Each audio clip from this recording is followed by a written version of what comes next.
Tu as souvent des personnes en consultation qui se plaignent d'être stressées. Comment t'en parle-t-elle et abordes-tu cette problématique? Euh, il y a différentes façons que les gens ont de vivre le stress. Il y a certaines personnes qui ont davantage des problèmes au niveau physique, donc ils commencent à avoir mal au dos, ils ont du mal à s'endormir, ils ont mal à la tête. Ou alors au ventre. Et il y a des personnes chez qui ça se manifeste par une impatience à faire des choses, une irritabilité, une excitabilité. Qu'est-ce qu'ils disent d'autre? Ou alors une apathie qu'ils peuvent avoir. Et puis bien des fois, il arrive aussi que, en fait, ils ne viennent pas pour des problématiques de stress, ils viennent pour une problématique autre, donc une de celles dont on a parlé jusque-là. Et puis, au fil du travail que l'on fait ensemble, on se rend compte que la cause derrière tout ça, en fait, c'est ce problème de stress. Parce que du coup, je rebondis sur ta deuxième question. Euh, pour aborder ça, euh, je pense qu'il ne faut pas s'arrêter aux symptômes. C'est-à-dire que justement quand une personne vient et qui dit oui mais je souffre d'insomnie, je n'arrive pas à dormir et puis dans la journée je suis apathique, je suis fatiguée, j'arrive pas à remonter. Dans ce cas-là, la première impulsion, ça serait oui, prenez cette plante ou voilà, telle huile essentielle pour que ça soit résolu. Mais en fait, non, parce que il faut à chaque fois se dire non, mais attends, qu'est-ce qu'il y a derrière?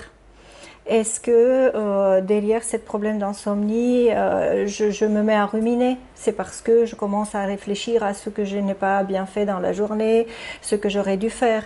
Est-ce que je pense à quelque chose qui s'est passé encore à un autre moment? Est-ce que je pense à ce que je ferai demain? Tu vois? Et donc du coup, on rebondit. On descend quelque part. C'est comme si on avait un escalier et puis on va de plus en plus en profondeur dans les problématiques. Et puis, bien des fois, on découvre que les causes sont totalement différentes de ce que l'on aurait pu penser au départ et de la problématique que la personne est venue discuter. Je suppose qu'elles ont déjà essayé des solutions quand elles viennent. Quelles sont-elles et qu'est-ce que tu leur proposes de différent dans ce cas-là? Oui, oui, oui. Ce qui se passe, c'est que lorsqu'on travaille dans les thérapies naturelles, en fait, on récupère la plupart du temps des gens qui ont tout essayé.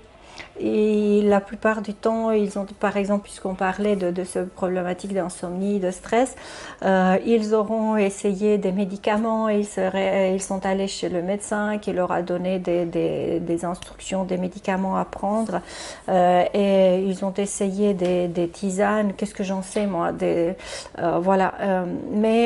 S'ils viennent ici, c'est que vraiment plus rien n'a fonctionné. Et, euh, et c'est normal que ça n'ait pas fonctionné dans la mesure où on n'est pas allé en profondeur. Dans la mesure où j'essaie de mettre comme une sorte de couvercle pour son symptôme, je peux peut-être même réussir à l'éliminer, ce symptôme-là, mais il rebondira d'une autre manière. Donc, je reviens, je vais peut-être être annueuse, mais on revient au fait qu'on cherche derrière.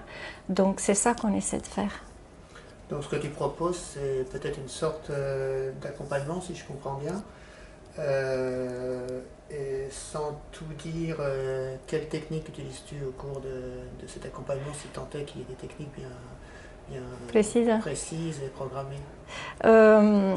Oui, oui, oui, c'est un accompagnement. C'est certainement un accompagnement parce que c'est le seul. Et puis chaque personne est unique, donc chaque personne aura besoin d'un autre type d'accompagnement. C'est là toute la beauté, toute la délicatesse de ce travail. Après, évidemment, il y a des points communs pour tous.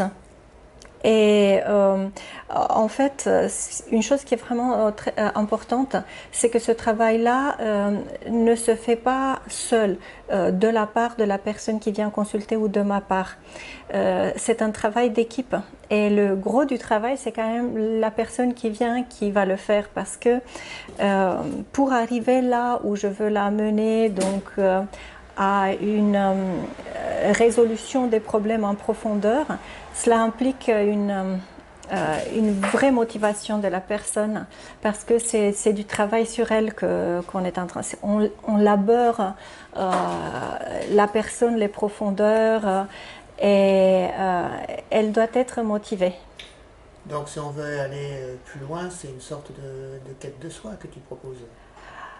Oui, oui, effectivement. C'est un peu comme ça, oui, parce que bien souvent, il arrive que derrière ces problématiques de surface dont on a parlé au début, en fait, le vrai problème, c'est une inadéquation entre la vie que la personne mène et puis ses aspirations profondes et ses désirs profonds dont elle n'est elle-même pas forcément consciente. Donc ça peut être dans certains cas une démarche que l'on pourrait qualifier de spirituelle. Oui, dans la mesure où en fait tout ce qui touche à la partie grande qui est en nous et qui aspire vers quelque chose de plus beau et de plus lumineux, oui, on peut formuler les choses de cette manière-là. Après, c'est vrai que je ne commence pas par ça parce qu'il y a des personnes qui ont peur d'utiliser certains mots parce qu'ils ont été galvaudés. Donc on y va doucement, mais au fond du fond, effectivement, c'est du travail sur soi de toutes les façons pour pouvoir régler les problématiques de surface. Donc c'est retrouver finalement dans sa vie quotidienne plus de sérénité, peut-être. Oui, ça mène forcément à cela. Ça mène forcément à cela. C'est lorsque on se rencontre avec soi-même dans ce qu'on est, hein, cette chose belle et lumineuse et grande, forcément cela apporte plus de sérénité dans la vie de tous les jours.